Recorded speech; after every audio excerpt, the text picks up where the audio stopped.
Divorced after 28 years of marriage, Dawn Damon lost everything: her job, her friends, her identity, and her social status.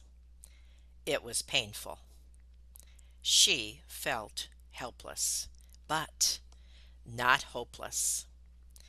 Dawn has always been a hope believer. Dawn is now a brave heart mentor for those who have experienced loss. And you do not want to miss this interview. Have you ever felt like giving up, quitting, throwing in the towel? Welcome to Never Ever Give Up Hope featuring Carol Graham. She's an author, health coach, and motivational speaker. Backed into a corner multiple times in her life, Carol shares with you stories on how she overcame some of the toughest obstacles a person can go through in life, but refused to give up hope. Rather than admit defeat, an opportunity was presented, and it involves each and every one of you. Carol will feature spectacular guests who will share their messages of hope, encouragement, and their inspiration to prove why life's adversities only make you stronger. And now, welcoming the host of the show, here's Carol Graham.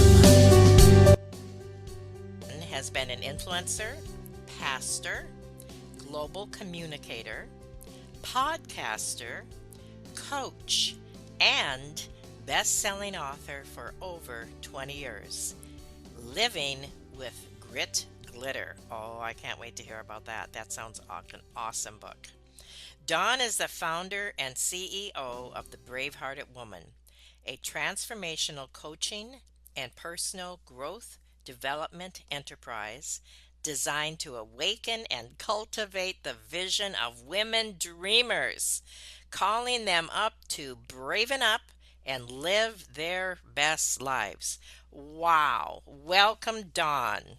Thank you so much. What a joy to be here. And just listening to some of those words that you used in the opening inspire me too. I'm Good. motivated. This is going to be a great time. All right. Well, let's start with your childhood. I know that you Mm, came from an abusive situation, and share whatever you would like about that. Sure. Well, my story is very common, but it's unique to me, of course. And that is one of childhood sexual molestation. And what I think is different for me is that my perpetrator, the person that would do the harm to me, was actually my hero during the day, but the perpetrator during night, and that was my dad. And I hate Oh, even wow. saying that because it's such a convoluted experience that in one hand you love this person, you need this person in your life, you look up to them, and on the other hand, this is the same person that is confusing you, feeling shame, misunderstand, not knowing, feeling bewildered, questioning, where's my mom, is this what's supposed to, all those thoughts are happening for a little girl. So for Oh, me, my childhood was, there was definite moments of happiness and joy. But the older I got and the abuse continued on throughout adolescence, the more I began to feel very isolated and alone. I had a mm. secret and I couldn't tell anyone. That was Oh, painful. wow. hmm So, people will often say, well, why didn't you tell someone? And of course, that question is well meaning, but it just heaps more guilt and shame upon Hmm. you because you don't talk, you don't tell, you don't share those secrets. You don't want to get that person that you love in trouble. At Right. the same time, you feel embarrassed and dirty. You don't want to tell someone what's happening to you. That is the most excruciatingly painful and embarrassing and shameful moments of your life. So you just think if I bury it and I ignore it, it's going to go away, right? Isn't that how our Mm-hmm. problems Mm-hmm. go away? Mm-hmm. Let's just run from them. So that's what I did. What happened as a teenager then, and as you, because you did get married at one point, correct? I did. I was a teenage bride. And what happened there for my life was that I finally got out of the house and I went off to college. And the college that I went to, the university that I went to, was very small at that time. And they were also a religious institution. And because I didn't measure up once again, and because they had too many students that year, I found out later that that was the real reason. They had to expel 15 students Hmm. in one day, and I was one of them. And so rather than moving back home and going back into what felt like a very toxic and painful and abusive, and it was, didn't just feel like it, it was, environment, I got married instead. I just got married. And so at I met my husband at 18, at 19 we married. I had a baby right away. I actually ended up pregnant before I got married. And so we had really no time together and that was my marriage for 28 years. Hmm. And that marriage, it was just a matter of stick to it. You made your bed, now you're going to lie in it. You're not a quitter. But I also recognized that I had been groomed to accept abusive behavior.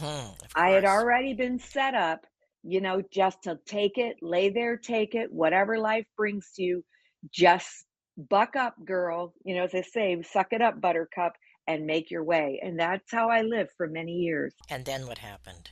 Oh boy. Well, for me, what happened is I had a faith experience, which I can talk about later. But because of that, I really did tap into a peaceful space.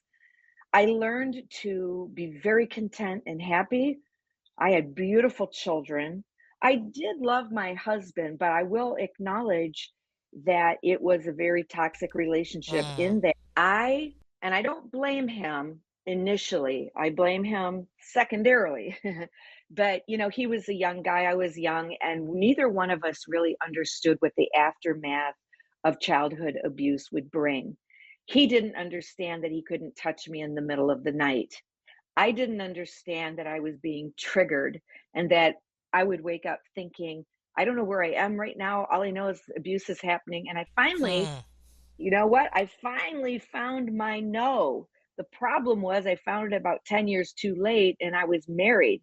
And so I was just like, no, no, you can't touch me. No, you can't do that to me because it was just so horrendous. I had so much rage. And that's when I began to understand I need some healing. But it did some damage to that husband of mine too. And he had his own hangups and hurts and habits. But when his problems and my problems collided, it made for a very tumultuous relationship. How we made it to 28 years was just God's grace, I tell you that. But so there was a lot of infidelity on his part and wounding of me and re-victimizing of me, which, as I said, I just took it.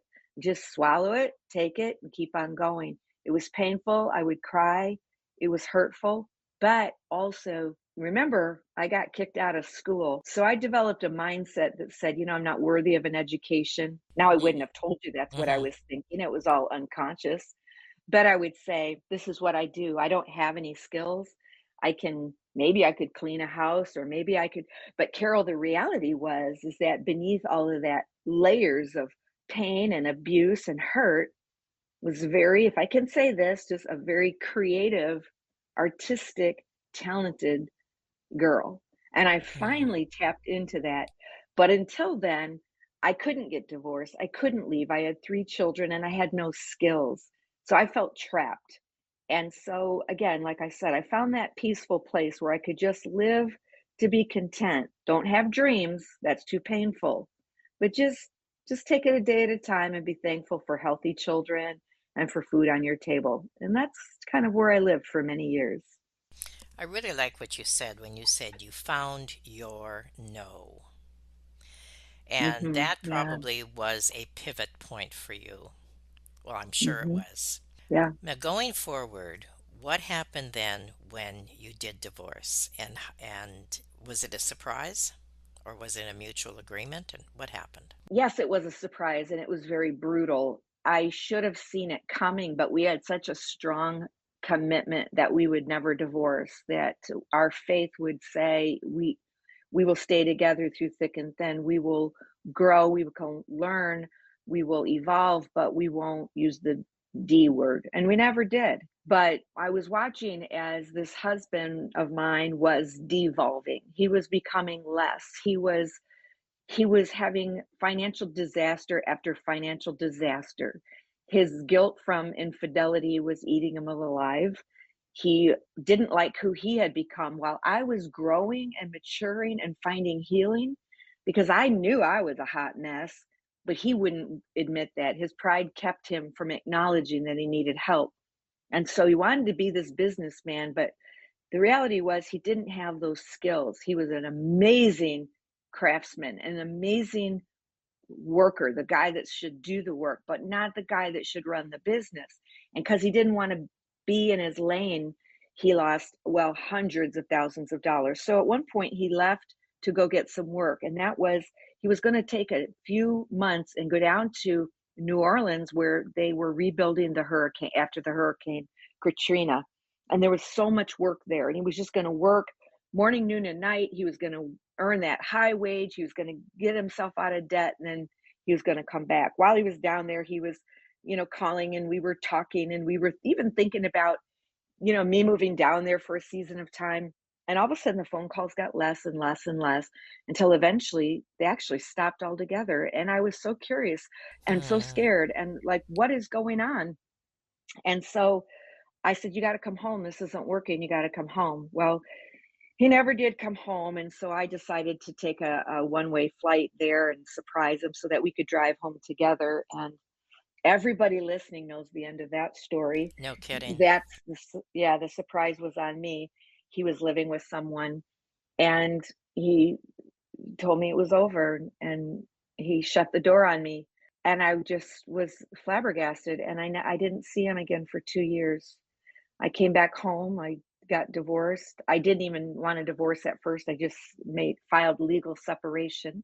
But in the state of Michigan, where I'm from, if you have about a year to change that, and if you don't, then you lose your money, and you're still not divorced. So I had to convert it to a divorce. Say all that to say, at that point, time in my life I had ever been alone. I didn't know who I was. I didn't know what I wanted Hmm. to do. I had lived in a very small box. I had lived in a religious box. I had lived in a same town, same city, 3 mile radius, grocery store, job, church, friends. I, that was my life. And all of a sudden, I was hurled into this deep ocean of pain, fear. We always fear the unknown. We don't Hmm. know what's Hmm. so scary. But I have to say that what I discovered was it was the greatest experience of my life, because had that not happened, I would have never gone on to really discover who I was. I know that sounds cliche, but really who God made me to be, what I was supposed to do in this world. And I really got set free from a lot of fear because I was really living small, and I was settling, and I was accepting bad behavior, and I was willing to turn a blind eye, call it forgiveness, and just continue to endure more and more infidelity and the impact. And finally, that one day, I just said, no more, no, no. And even though, a couple years later, and he was sorry and maybe wanted to make it work, and at that point, it was like, no, I am free. I will never look back again. But I started from scratch. I started from nothing. I had nothing. Just thinking about that, it's just like I just got hurled out of my comfort zone into this scary wide open space, and I didn't want to be there. I wanted to crawl back into my hole, but after a while I discovered it was a beautiful space. As I am listening to you, I can imagine how the audience is relating. There are Mm, many, many women, and it's no surprise to you to hear me say that, who are yeah. in this position, who have been in this position. There are those who are there now, and they do not know what to do and which way to turn. But the exciting Hmm. part, and we're going to Okay. take a 30-second break, and then we're going to talk about the upside. We're going to talk about how this story, your story, can help others through learning how to become a brave hearted woman.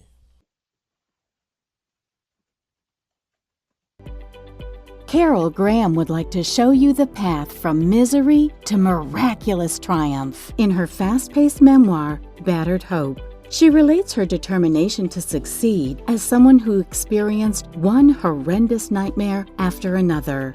Gang raped and left for dead, loss of a child, husband falsely imprisoned, and cancer. Nothing could break her tenacity or faith. No matter what you face, heartache, loss, suffering, or injustice, Carol will illustrate how she became a victor the same way you can. The secret is to never, ever give up hope. Order your copy at Amazon or batteredhope.blogspot.com. Welcome back to Never Ever Give Up Hope. My guest today is Dawn Damon, and she is definitely a person who never ever gave up hope, who never quit. And her story, as you have been listening to it, is one that many of you will relate to, and possibly those who may be in situations like Dawn was right now. So, we are now going to talk about how you became a Braveheart mentor, what you learned, and how we can apply what you have learned to our situations. Thank you, Dawn.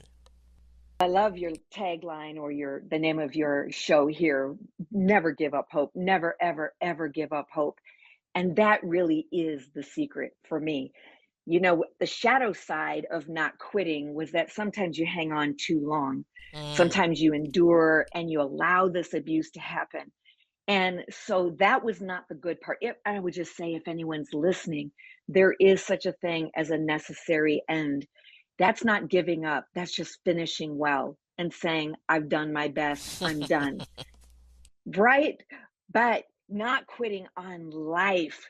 I love the word grit and I love glitter. So it just made sense that the two would go together. I am a resilient, down and dirty, hang on kind of a girl. I am. I don't quit. I dig in and I persevere. But life forced me to either, curl up in a ball and cry uncle or get back up, rise up, brush myself off. And Carol, I did not want to be a victim. That was just something that it didn't match my temperament. I'm a fighter, I'm a scrapper, I hang on. And so I was very determined to have a healthy mind, to have a healthy heart. I was very determined I would not be a bitter woman. I would not hold mm, unforgiveness. Because, unforgiveness, we've all heard the little cliches, but right. it's so true. Drinking poison and waiting for the other person to die. I wasn't going to do that. I said it like this: someone was sick and they threw up all over me. And I was so angry at them for throwing up on me. I was so mad at him for what he did to me that I wanted to say, I will never take a shower. You're going to look at me. Mm-hmm, You're going to see mm-hmm, what you did to me. I'm going to be a forever memorial in your mind of how you hurt me. Well, who's really going to be hurt of by that? course. Right? Me, I'm walking around stinky. Take a shower, lady. You radiate vomit. Okay, that's a really explicit way of saying that's what unforgiveness was like. I'm not going to be her. I don't want to be her. Yes, I'm resilient. And yes, I'm grateful for the things that I went through. I'm not glad that they happened, but I'm glad for what they produced in me because I chose to have them produce character, a gritty mindset, that resilience. So, what was your question? How did I do it? I thought if I can make it, anyone can. They just need help. They just need a cheerleader. They just need true north, somebody to point them that says, I've been there. I made it. You can too. Failure is an event, it's not a person. You're not going to stay curled up in this ball. You may have felt like you failed. You're not a failure. You've learned, and pain sometimes is the best educator. There is a lot of information in those experiences. So let's reap the information. Let's extract the gold. Let's get the prize. Get the gold from the ashes and rise up. And that was a mindset that I chose to adopt. It didn't come necessarily naturally, although I'm given to it more than others, perhaps by virtue of my temperament. But, I often say, in life, I'm not a chess player. I'm a hockey player. I don't sit there and reflect deeply and rehash old things. I just, you know what? Okay, let's go. This happened. Let's get back in the mix. So it is a mindset. It's a growth mindset that says this didn't happen to me, it happened for me. And I'm going to let God use it in my life. So that's just what I did. I just began to nurture the mindset, and I fed myself with positive things. I got around people who were positive. I got away from the crowd that was the negative naysayers, woe is me. And I got around some eagles who were soaring in life. I got out of the chicken coop and scratching around in the mud. I said, no, it's not how I want to live.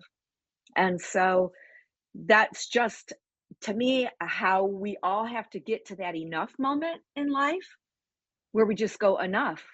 This is enough. I'm done. We cannot change our destiny overnight, as Jim Rohn says, but we can change our direction overnight. And that's just one decision.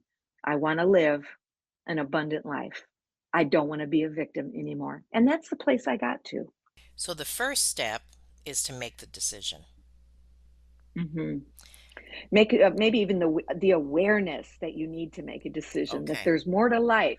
Yeah. And then decide. Now, Hmm. you became an ordained minister with a I special did. emphasis in trauma support. I love this. And biblical counseling. You developed and worked as a director of support and healing, or sorry, as director of support and healing groups in a mega Hmm. church. And you were serving hundreds of women overcoming abuse and trauma. Can you talk a little bit Hmm. about that? Yes. Well, and actually, that was happening as well as when my marriage was falling apart. That is the faith that I speak about. That is the place that I got where I recognized that God wanted to use my story. I often say it was my history, but it was his story. Same word spelled different, said different. But I found that place where I began to develop these groups for support for women who had the same story: childhood abuse, rape, infidelity, betrayal. And together, I was leading these groups, and I began to raise up teams, coaches, other women that wanted to do the same work. And it just felt like it was the redemption of my story. Like, I went through this and it was horrible, but yet we can turn it around and use it for good. And so that's what the work that I was doing. I lost a lot of that work after my divorce because that ended my career there. But after I got back up and brushed myself off, I actually planted my own church, and together with another couple, and we did the same work. So I've always since then been involved in the healing work for women, trauma survivors, written books for husbands who are married to a trauma survivor, or even the Mm, woman mm. herself. So I've just been really committed to using my story. Carol, I don't think that, I know we have to use discretion, but so many times people want to show this perfect image and say, I have it all together, so therefore you should follow me and my advice. But I really think it's even more genuine to say, I might have it all together most of the time right now, but I come from a really broken place and I learned how to get out of that hole. I fell in it, but I can get out. And if you're in it, I can teach you how to get out. It's not that I avoided falling in a hole. It's that I'm familiar with it, and I've overcome it. That's kind of the story that I have. And that was the kind of church that we built, a church that said, listen, I'm a divorced woman pastor, but God can still use me and he can still use you. And there's still a call and a divine purpose for your life. Don't miss it. So that's what I do. Wow. I love that. And I love the way you described it. It just, yes. Thank you for that. Now, as you were talking, I remembered you saying something about thought toxins. What are thought Hmm. toxins? Mm. Well, let's just flip it around. It's toxic. thoughts, and it's the remnant of toxic thoughts, because toxic thoughts leave feelings, and those are the toxins, the feelings, the negative emotions. And the negative feelings and the negative emotions, of course, produce behaviors, and then behaviors produce results. So if you want to change your life, you have to start by changing how you're thinking, what you're thinking about, and how you're thinking. We've discovered now so much about the brain, haven't we? And we know that it's plastic now, neuroplasty, that the brain can change, it can grow, but that it also really likes the path of least resistance. So 80 to 90% of what you do and how you think is habitual. It's your thought habits, your thought patterns. And if they're toxic, you're going to keep getting the same thing over and over and over again. So when I was going through my healing, one of the things I discovered was that I had some lies that were buried into my psyche that said I'm less than, I'm flawed, I'm not good enough, I don't measure up, I don't qualify, I'm broken. All these little things were producing kind of the way I was living. I wouldn't ever accelerate or excel beyond the ceiling of my thought life. And once I broke those things up and said, no, wait a minute, that's not true. Those are lies. I am intelligent. I'm an overcomer. Mm-hmm. I can learn. I can grow. I might not know everything yet, but I can learn what I need to know. Or, I just because I didn't have that education, that paper, that bothered me for the longest time. But I had so much wisdom and experience, and that means something. That adds up to an education. So I had to reframe. People who are stuck today have thought toxins. They have the remnants of lies. Right. They're fellowshipping or friendshipping with negative thoughts. They're perseverating or rehashing painful experiences, or shameful, what I did wrong, what I could have done better. Oh my gosh, if I only, or I hate myself, I loathe myself. All of those things will produce for you a life that's mediocre at best. And so that's where we have to start in there, make that decision to turn our life around. And the next thing you're going to start doing is becoming a student of how you're talking and thinking. A student of how you're talking and thinking. That is Mhm. great. I love that definition. Now, you said that a brave hearted woman has the mindset of an overcomer, and that Mhm. victim or victor is their choice. Overcoming the Yes. effects of possibility blindness and a hope that never fades. So, talk a little bit about that. Expound on that. Well, I believe in having a vision. And as an overcomer, we have to see where we'd rather be, or who we'd rather be than where we are right now, and the stuckness. Sometimes when I'm coaching women, and that's one of my joys, is coaching women, that sometimes when I find that they're stuck, I say, tell me something. Where do you see yourself in 1 year or 3 years or 5 years from now? And the truth is they don't know. And then it starts to come out. I don't really see anything for me. I don't really know what my future is. I don't really know what I'm good at. Well, then I bring them back to a Bible verse that I believe is very true. It says, without a vision, you're going to perish.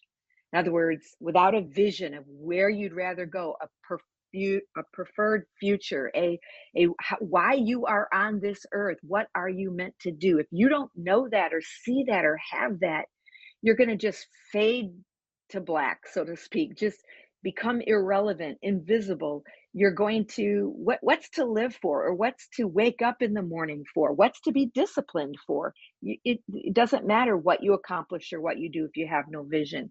And so I begin to find that women are not going deep inside of themselves or in prayer, Hmm. going, what is it I'm supposed to do? Why have I been created? Why am I on this earth? What is my assignment, if you will, my divine assignment? I believe everybody has one. I know everybody has one. And if you don't find that, you lack that fulfillment.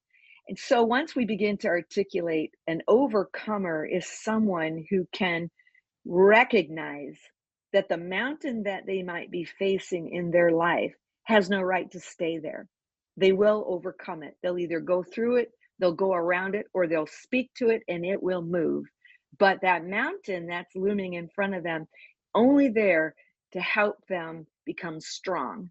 But you do need to not acquiesce to circumstances, painful experiences, life circumstances.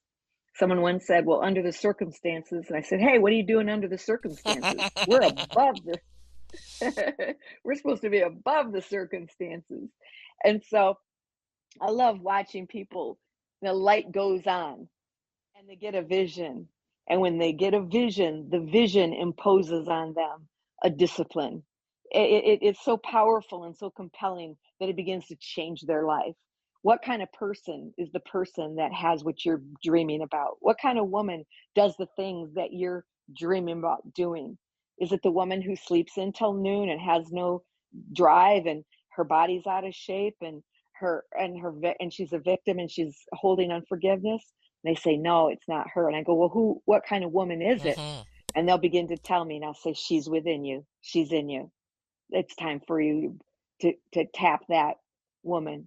And again, my faith, I love that. yeah, my faith says we can do all things through him who gives us strength. You have written a few books, and two of them that I Mm-hmm. have noted here are When a Woman You Love Was Abused, if you want to share a little bit about that, and also your Sure. best-selling book, The Freedom Challenge for Men, 60 Days to Untie the Cords That Bind You. So share a little bit about your books and those two as well, please. Yes, I will. So I have 6 books almost to my credit. I just wrote the last paragraph in my coming up book yesterday, so I'm excited about that. The first 2 books that I wrote are surrounding the idea of the abuse. In my marriage, I recognized that I didn't know what was going on with me, but my husband, sure enough, didn't know what was going on inside of me. And he didn't want to know. He just wanted me to fix it and get better. And I love him and respect him, but I just have to say, he just had a real primitive way. It was just like, you're my wife. I can have you whenever I want, and that's that. Well, that didn't work for me as a survivor. It was like, no, that's not what's intended. That's not what marriage is. He wouldn't tell you that today, of course. He's completely different. But that was how he thought. So I wrote a book for husbands called When the Woman Hmm. You Love Was Abused, a husband's guide to helping his wife overcome. And I wanted it for him so he wouldn't make the same ridiculous mistakes that my husband was making due to ignorance and just not knowing, and re-victimize his wife over and over again. The second book I wrote was When the Woman Abused Is You, was you, Mm. your story, how you can heal. And then I wrote a book called Telling, and that was just why, a lot of the Me Too movement stuff was going on, and people were saying, Mm. "Oh, she's making it up. Why are they just now telling?" Right, right. Well, okay, so that's why, because of the trauma, because sometimes we even block it out. There's so many things I don't remember about my childhood. It's just gone. It's still there in my subconscious. It's just not in my conscious memory. But then from there, it was like, okay, what's next? After we get through all this trauma and we talk about it, I want to write about healing. I want to write about Mm. freedom. So the next 2 books were Freedom Challenge for Women, and then I did the Freedom Challenge for Men with my husband. And I am remarried. I have an amazing husband. He's just absolutely a hunk of burning love. And we're having a great time. We've been together 12 years, married 12 years now. So I'm very grateful and thankful. And then the book I'm writing right now is The Brave-Hearted Woman, and all the things we've been talking about put into this book. Like, how are you going to overcome? And I coin it fortitudes. I say there's 5 fortitudes a brave-hearted woman has to have. And I'll leave that for our next interview. But it is so good. I can't wait for it to hit the stands. And your course. What about your course? Yes, and so I have courses.